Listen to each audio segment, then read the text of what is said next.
Ever feel like drowning in apps and tabs and like notifications everywhere? Like your digital life is just out of control. Oh, yeah, totally. We get ready for like a major shift because Google's Project Jarvis might be the answer we've been waiting for. What's so cool about Jarvis is that it tackles this problem we all have, like, right? That our digital lives are just too much. Right. It's not just another, like, app or something. It's a fundamental shift. Okay, so let's break this down. We're talking about Google's new AI Project Jarvis. It's been getting a ton of attention, and for good reason. It is, yeah. So think Siri or Alexa, but like way more advanced. Yeah, much more. It's designed to be like a proactive and personalized assistant, almost like a partner in the digital world. So imagine you're like leading a team project, deadlines are coming up, Yeah. emails are flying around, and you're trying to keep it all straight. Right, it's chaos. Now imagine Jarvis steps in and is like, I No, got this. like literally, I got this. It could handle all those little things like scheduling meetings, organizing files, even summarizing like the key points from all those emails. Oh, that would be amazing. Right. It's like having a super assistant who not only takes care of all those details, but also frees you up to focus on the important stuff. The stuff that AI can't do yet, at least. Like actual thinking. Yeah, exactly. Like strategy and creative problem solving. And it's not just work, though. Right. Think about your personal life, like planning a trip.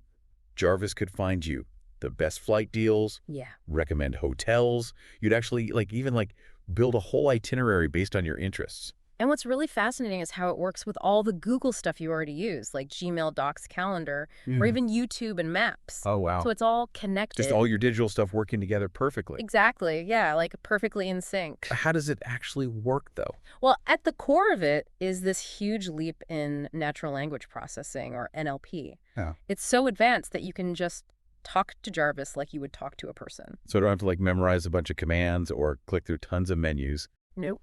No more of that.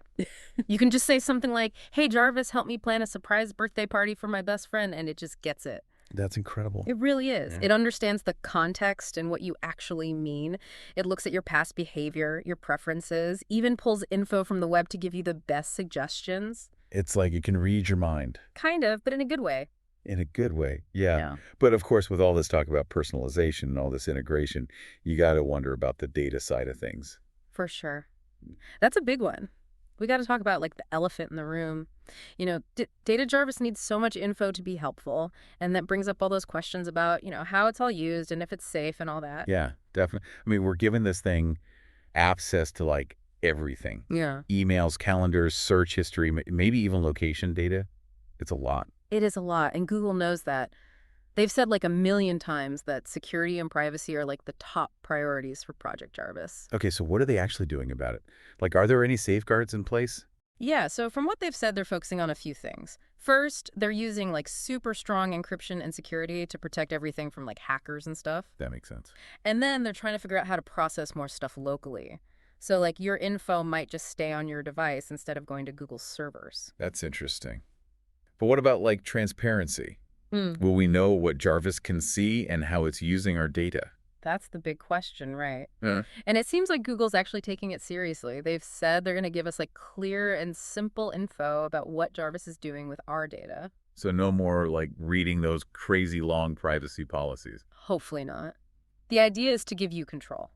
Like you might be able to choose what info Jarvis can see or set limits on how it uses things. It's all about making informed choices. Okay, that's good to hear. It sounds like they're trying to find that balance between an amazing personalized experience, but also respecting our privacy. Exactly. It's tough, but it'll be interesting to see how it all works out when Jarvis is actually released. Okay, so let's switch gears for a second, talk about the big picture impact of Jarvis. We talked about how it could change work and personal stuff, but what about society as a whole? Ooh, yeah. So one area is education.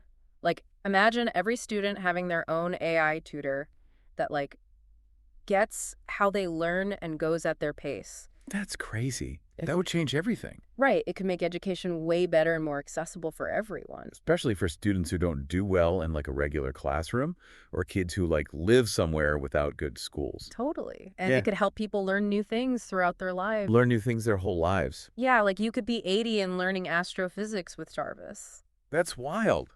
Okay, what about healthcare? Oh, healthcare is huge. Jarvis could look at tons of medical data and help doctors diagnose things better and come up with personalized treatments. So it's like a super doctor? Kind of. It could also help people manage like chronic conditions, by tracking symptoms and reminding them about meds and appointments.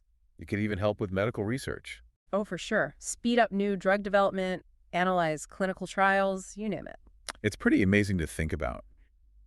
But do you think there could be like downsides too? Unintended consequences. Definitely. With any powerful tech, there's always that risk. Like, could we become too reliant on Jarvis and forget how to do things ourselves? That's a good point. It's like if you use Jarvis to manage your schedule and then the internet goes out, suddenly you're lost. Oh, totally. Yeah. What about misuse? Could people use Jarvis for bad stuff? Like spreading fake news or manipulating people? Yeah, that's a real concern. Google's going to have to figure out how to prevent that kind of stuff. So it comes down to human intention again. Like, are we going to use this amazing technology for good or for bad? Exactly. And it's not just the users, but the developers too. Mhm. Like the people making Jarvis have a huge responsibility to build it fairly and inclusively. Yeah, we've seen AI systems be biased before because they were trained on bad data. Yeah. Oh, yeah. That's a big problem. They got to be super careful about the data they use for training Jarvis. It needs to represent everyone. They also have to build in ways to spot and fix bias in the code itself. So it's bigger than just writing code. It's about making sure the whole tech industry is responsible and ethical. Right. AI has the power to change the world, and we got to be careful. So it feels like we're at this like turning point. We have this incredible technology, but how we use it is up to us.